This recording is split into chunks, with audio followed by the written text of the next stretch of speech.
London Has Fallen is the sequel to the surprisingly successful Olympus Has Fallen, and once again it stars Gerard Butler as the greatest Secret Service agent ever, protecting the president, played by Eckhart, in London when terrorists attack the city, trying to assassinate the president as well as other leaders who are present for this big funeral. Olympus Has Fallen I actually enjoyed. I liked that first film largely because of Antoine Fuqua's direction. He directed a fairly tense movie, and it also had a lot of comparisons to Die Hard 5 because it came out at just the right time, a couple months after the highly disappointing Die Hard 5, and a lot of people viewed Olympus Has Fallen as the Die Hard 5 we didn't get. With this film, there's some good and some bad. Now, the director's name is Babak Najafi. I largely enjoyed the way he directed this film. The action was mostly well handled. There are some very poorly edited sequences, though, involving a car chase under a bridge where, like, this guy knocks the door off the car and then pops out of the window and starts shooting. Now, this would all be fine and dandy if key moments weren't missing from the editing room for some reason. It was like this: cut, doors flying off, cut, Banning's already out the window. What? Like, what happened during that time period? The large majority of the action, though, is mostly passable. The best sequence towards the end is made to look like one take,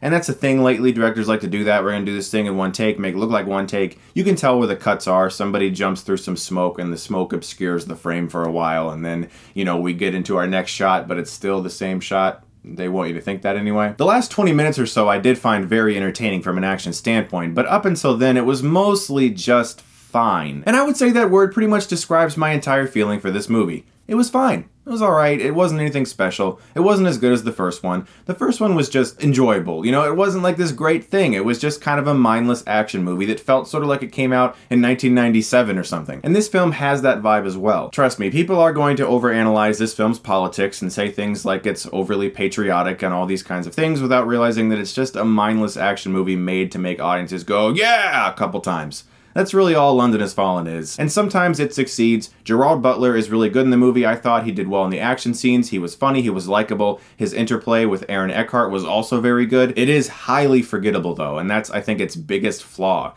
This movie is incredibly disposable. You can watch it maybe like on a rainy day. I wouldn't really recommend seeing this in theaters. This movie is just fine if you have nothing else to do and it comes on TV, or maybe you pick up the Blu-ray one day from some rental box store / Netflix, whatever. That is probably where this film will be appreciated the most. That being said, walking out of this movie, someone came up to me and said, "Hey Chris, what'd you think of the movie?" And I went, "It was alright." And this older lady next to me went, "Just alright?" Yeah, I mean, you know, I thought it was alright, you know, different opinions and stuff. Well, that's true. So, you know, some people are really gonna like this movie and think it's the best movie ever made, but, you know, it's alright. I'm gonna give London Has Fallen a C+. And please stay tuned for this Sunday for my retro rewind of Superman 64. I'm going to try to play that game, one of the worst video games ever made, and I'm going to record myself doing it. I hope you guys enjoy that. Also, dear Chris, my hero, I thought you may like these official rare Norm of the North socks. Enjoy, Justin Curtis.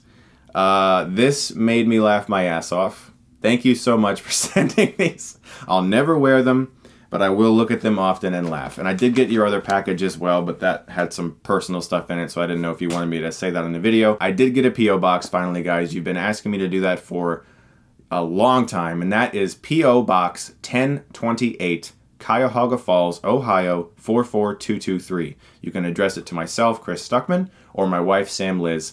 And trust me, I'm not expecting anything really free. Like, you don't have to send me anything, really. I don't care. It's entirely for fun stuff like this. This is hilarious. It made me laugh. You guys are the best. Thank you so much, as always, for watching. And if you like this, you can click right here and get Stuckmanized.